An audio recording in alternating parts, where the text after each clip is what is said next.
नमस्कार, मैं गुंजन शर्मा, प्रदेश अध्यक्ष श्री कृष्ण जन्मभूमि संघर्ष न्यास। आज योगी जी को और उनके सारे विधायकों को धन्यवाद देती हूँ। जैसा कि अभी पता चला है कि विधानसभा के सत्र के दौरान आज आखिरी दिन पर श्री बांके बिहारी कॉरिडोर का पूर्ण समर्थन किया गया है और जल्द से जल्द इस पर कार्य स्टार्ट होने का जो संदेश मिला है उससे हम बहुत ही खुश हैं और हम आशा करते हैं कि बांके बिहारी कॉरिडोर न सिर्फ केवल वृंदावन बल्कि मथुरा के लिए भी एक बहुत बड़ी उपलब्धि साबित होगा।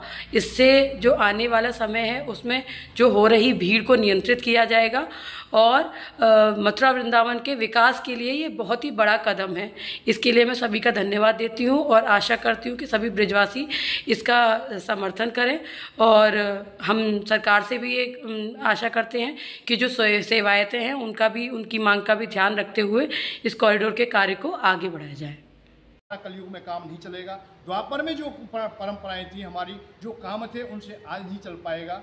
जैसे शत्रु आज हमारे सामने आता है, हमारे शास्त्रों ने ये बात तो कह दिया है, बहुत जगह कह दिया है कि अतिथि देवो भव, और इसका परिणाम हमारे समस्त आर्यावर्त को भोगना पड़ा है। कई बार ऐसी स्थिति आई है कि मलेच्छ आए और हमने अतिथि मान के उनकी सेवा भी कर ली है। यहाँ अंग्रेज आए, उनको भी हमने अतिथि मान लिया है और उसका परिणाम हमने बहुत भोगा है। दूसरी बात यह, भगवान राम की ये प्रणाली रही है कि हमारे सामने कोई शस्त्रहीन हो गया है, कोई क्षमा मांग रहा है तो उसे भी क्षमा कर दें, परंतु नहीं, यदि दुष्ट व्यक्ति है जिसका कोई भी आधार नहीं है, कोई परंपरा नहीं है, कोई संस्कृति हमसे मेल नहीं खाती, चाहे वो अतिथि है और वो दुश्मन है, दुश्मनी है। पृथ्वीराज ने यही कमी की और इसलिए हमें बहुत बड़े परिणाम भोगने पड़े। भगवान श्याम सुंदर ने अब इस स्थिति में और द्वापर के अंत में कलयुग आते आते उस समय अवतार धारण किया तो यही परंपरा हमें बताने का प्रयत्न किया है कि सतयुग की परंपराओं से कोई अनिवार्यता नहीं कि तुम कलयुग में जी सकोगे। इसलिए हर चीज़ का परिवर्तन हुआ तो आज हमें कुछ संस्कृतियों का भी, कुछ मर्यादाओं का भी परिवर्तन निश्चित करना चाहिए। भगवान श्याम सुंदर हमें बता के गए और हम ये उन परंपराओं को पकड़े रहते, वहीं हम हार जाते, वहीं हम पराजित हो जाते हैं। और शास्त्रों में कई जगह ऐसा आया है कि जब मर्यादाएं टूटती हैं, आपत्ति काल आता है तो तोड़ दीजिए, कोई परेशानी नहीं। परंतु सतयुग की परंपराएं ये कहती थी मर्यादा नहीं टूटनी चाहिए, चाहे तुम टूट जाओ चाहे कुछ भी टूट जाए। परंतु आज मलेच्छों की चारों ओर बढ़वार है, इसलिए हमको भगवान श्याम सुंदर से सबसे पहले यही सीखना चाहिए और जानना चाहिए कि कलयुग में हम कैसे जिएं। हम भगवान राम की परंपराओं से नहीं जी सकते। आज जिएंगे तो भगवान कृष्ण की परंपराओं से जिएंगे। इसलिए भगवान श्याम सुंदर का कलयुग के प्रारंभ में और द्वापर के अंत में अवतार होना अति आवश्यकता निश्चित था, क्योंकि भगवान राम की या अन्य परंपराओं से हमारे नहीं चल सकता था जीवन, और उसका परिणाम हमने भोगा भी है। उन परंपराओं को हम आज तक पकड़े भी चले आ रहे हैं। उसका परिणाम है पृथ्वीराज चौहान कई बार मोहम्मद गौरी हराने के बाद भी उसे छोड़ देते थे। उसका परिणाम हुआ कि अंतिम में अपना सर्वनाश करा लिया। वही स्थिति है कि हम क्षमा करते रहे और क्षमा का परिणाम ये हुआ कि हमारे मंदिर, देव मंदिर, हमारे संस्कृति, हमारी परंपराएं, हमारी माता बहनें, सबका हमने अस्तित्व खो दिया। हमें अतिथि की सेवा नहीं, ये परंपराएं हमें बदलनी पड़ी, बहुत परंपराएं बदलनी पड़ी जो भगवान कृष्ण कह गई। इसलिए भगवान श्याम सुंदर के अवतार को अधिक से अधिक जानना चाहिए, समझना चाहिए कि वो क्या कहना चाहते थे। जय श्री राधे, जय श्री कृष्ण की जय। मैं अनिल कृष्ण शास्त्री, भागवताचार्य। देखिए, हम श्री धाम वृंदावन में भगवान कृष्ण की लीलाओं से अनेक कथाएं जुड़ी हुई हैं। कुछ कहते हैं कि भगवान श्री कृष्ण ने वस्त्रों को चुराया, खीर चुराया, कुछ लोग कहते हैं माखन चुराया, लेकिन वास्तव में अगर देखा जाए तो वो वस्त्रों को नहीं चुराया और वस्त्रों के रूप में वासनाओं को चुराया है, माखन के रूप में मन को चुराया है। और सच्चे हृदय से देखा जाए तो भगवान हमारे समस्त भक्तों के पापों को चुराते हैं। और पापों को चुराने के बाद जो है हम सब, क्योंकि वो चित्त चोर हैं, मन को तो चुराते ही चुराते हैं और समस्त भक्तों के पापों को भी चुराते हैं। जब पापों को चुराने से क्या होता है, हम निर्मल मन हो जाते हैं और हम उनकी जो है निर्मलता से उनकी भक्ति कर पाते हैं, ऐसा मेरा मानना है। तो अनेक लीलाएं ब्रज से जुड़ी हुई हैं, तो जितनी भी लीलाओं पर जितना प्रकाश डाला जाए उतना ही कम है, क्योंकि ये ब्रजभूमि जो है बड़ी ही अद्भुत ब्रजभूमि है। और इस ब्रजभूमि को भगवान श्री कृष्ण ने क्यों चुना? क्योंकि भैया संपूर्ण ब्रह्मांड में सबसे अगर आकर्षण देखा जाए तो इस ब्रजभूमि के अंदर है। समस्त ऋषियों ने, संतों ने और देवता भी इस ब्रजभूमि पे अवतार लेने के लिए तरसते हैं। इसमें आकर्षण है, जैसे भगवान श्री कृष्ण के नाम में आकर्षण है, जो रकार लगा हुआ है, उसी तरह से इस ब्रजभूमि में भी, क्योंकि संपूर्ण इतना बड़ा ब्रह्मांड भगवान कहीं भी अवतार ले सकते थे, लेकिन इस 84 कोष में ही क्यों लिया, इस ब्रजमंडल में ही क्यों लिया, मथुरा में ही क्यों जन्म लिया? क्योंकि इस ब्रजभूमि में वो आकर्षण शक्ति है कि उस ब्रह्मांड से खींचकर उस नारायण को इस भूमि पर लेकर के आ गई। तो इससे अद्भुत इस ब्रजभूमि है। इस ब्रजभूमि पर हम समस्त भक्त आकर भी अपने समस्त पापों को नाश करते हैं। बोल वृंदावन में ओंकारा लैंड और दक्षिण में अंगारा लैंड, दो भूखंड, विशाल भूखंड हुए थे जिससे पहले के पृथ्वी का निर्माण हुआ। और पृथ्वी के गर्भ के अंदर जो अपरधन हुआ, वो क्रिया हुई, इस पृथ्वी का उद्बोधन हो गया और जीव की उत्पत्ति हुई। हम भगवान के विष्णु के अवतार में 24 अवतारों में भगवान श्री कृष्ण का अवतार का रूप माना जाता है। हम अपने ज्योतिष शास्त्र, वेद शास्त्र के अनुसार देखें, कहते हैं कि पद चिन्हों की गरिमा अति उत्तम होती है। भगवान के कृष्ण में पैरों में तो चक्र, पदम, ऐसे चिन्ह सुशोभित थे। कहते हैं कि शरीर पे हुए अंग क्या क्या नहीं बता सकते। हमारे दाहिनी तरफ होते हैं तिल के निशान, लहसुन के निशान। हमारी प्राचीन परंपरा है जो संस्कृति से जुड़ी हुई है, वो बताती है कि ये व्यक्ति अमुक धरोहर हो सकती है।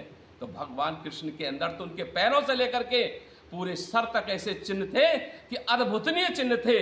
और वो भगवान कृष्ण थे तो कृष्ण ही थे, भगवान थे। इनसे बढ़कर के और क्या हो सकता है।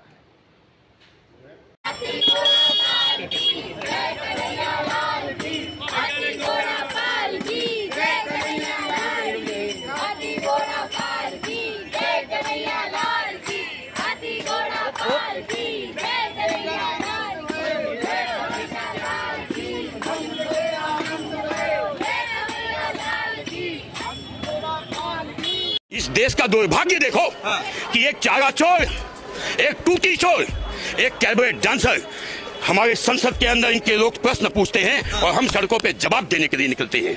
इससे बड़ा हिंदुत्व का दुर्भाग्य क्या होगा। लोग कहते हैं ऑपरेशन सिंदूर क्यों रोका गया। मैं बताता हूं जो मोदी जी नहीं बता पाएंगे, क्योंकि बहुत सारे देशों को बहुत सारी चीजें नहीं बताई जानी चाहती। जब ऑपरेशन सिंदूर का वक्त आया और ऑपरेशन सिंदूर हुआ तो हमने पाकिस्तान का कुछ नहीं बिगाड़ा। हमने धो दिया अमेरिका को, हमने धो दिया चाइना को। युद्ध कैसे होता है पता है आपको? 6 घंटे के लिए या 4 घंटे के लिए युद्ध होता है और जो जो हमने स्थान चिन्हित किए सबको उड़ा दिया। चाइना का डिफेंस सिस्टम फेल, अमेरिका की सिस्टम फेल। अमेरिका ने जहां पे अपने परमाणु वहां छुपा कर रखे हैं वहां तक हम पहुंच गए, सबकी गई फट।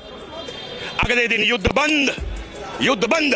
अमेरिका की 26% हथियार की बिक्री बंद, चाइना की 24% हथियार की बिक्री बंद और हिंदुस्तान की बिक्री 26% बढ़ गई। हमने 2 देश धो दिए, अब दुनिया को बता नहीं सकते और युद्ध होता रहेगा तो हमारी हालात यूक्रेन के जैसी हो जाएगी। आज अमेरिका को चीख चीख चिल्ला चिल्ला के कहना पड़ता है एप्पल तुम मत जाओ, फलाने तुम मत जाओ, ढिकाने तुम मत जाओ। क्यों मत जाओ? क्योंकि उनका रोजगार समाप्त हो रहा है। और जब हिंदुस्तान में अमेरिका बार बार पाकिस्तान की उंगली देता है, चाइना उंगली देता है कि युद्ध के क्षेत्र, युद्ध में हम उलझ जाएं, जब हम युद्ध में उलझ जाएंगे तो विदेशी कंपनियां यहां नहीं आएंगी। तो मोदी जी कम सुलझे हुए नहीं है, वो सब जानते हैं।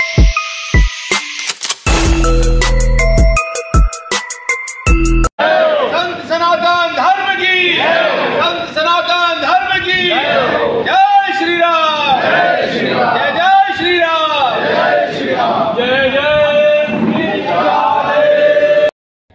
मैं अपने मुख्यमंत्री श्री आदि योगीनाथ जी को धन्यवाद देना चाहता हूं कि उन्होंने जो विधानसभा में वृंदावन कॉरिडोर को लेके पारित कराया है उसके लिए बहुत बहुत धन्यवाद। क्योंकि उससे वृंदावन का बहुत विकास होगा। विकास होगा मतलब पार्किंग बन जाएंगी, बड़ी बड़ी नालियां बन जाएंगी और बड़ी बड़ी रोडें बन जाएंगी। तो और इसमें लोगों को रोजगार मिलेगा। जो मथुरा वृंदावन के युवा हैं उनको रोजगार की व्यवस्था होगी। इसके लिए हम अपने योगी आदित्यनाथ जी को, मुख्यमंत्री जी को बार बार बधाई देना चाहते हैं, क्योंकि उन्होंने विधानसभा में पारित कराकर बहुत अच्छा किया है। योगी जी ने जो कॉरिडोर का प्रस्ताव पास किया है वो स्वागत योग्य है। निश्चित रूप से कॉरिडोर बने। हम तो शुरू से कहते आए हैं कॉरिडोर से किसी ब्रजवासी को, किसी भी श्रद्धालु को, किसी भी गोस्वामी को कोई अहित नहीं होने वाला। केवल हम ये चाहते हैं कि जो 500 वर्ष से लोग पूजा है कर रहे हैं, सेवायत है, उनका अहित ना हो, उनको पूर्ण मुआवजा मिले और संपूर्ण व्यवस्था उनके हाथ में रहे मंदिर की, और प्रशासन सुरक्षा की व्यवस्था करे, विकास की व्यवस्था करे। माननीय मुख्यमंत्री जी ने कॉरिडोर को विधेयक को जो पास किया है, उसके लिए हम माननीय मुख्यमंत्री जी को साधुवाद देते हैं, धन्यवाद देते हैं।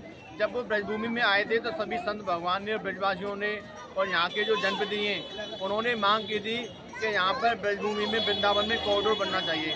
तो माननीय मुख्यमंत्री जी ब्रजभूमि में विशेष ध्यान दे रहे हैं। उन्होंने स्पेशल यहाँ पर अधिकारियों को कहा, अधिकारियों ने प्रोजेक्ट को पास किया और आज पूर्ण रूप से विधेयक वो माननीय विधानसभा में पास हो गया है। ये बहुत ही खुशी का माहौल है। हमारी मुख्यमंत्री से एक प्रार्थना भी है कि सेवायतों के हितों का भी ध्यान रखा जाए। अब बड़े बड़े रोड बनेंगे, चौड़ी सड़कें होंगी, पानी की व्यवस्था, बिजली की व्यवस्था और मंदिर का जो बड़ा प्रांगण होगा, सुलभ शौचालय की व्यवस्था होगी, पार्किंग की बड़ी बड़ी व्यवस्थाएं होंगी, तो इससे ट्रैफिक समस्या से भी निजात मिलेगी और आने वाले श्रद्धालुओं के लिए पूर्ण सुविधा रहेगी। हमारा तो मुख्यमंत्री से यही प्रार्थना है कि किसी का अहित ना हो, होटल वालों को, दुकान वालों को, मकान वालों को, सबको भरपूर मुआवजा मिले।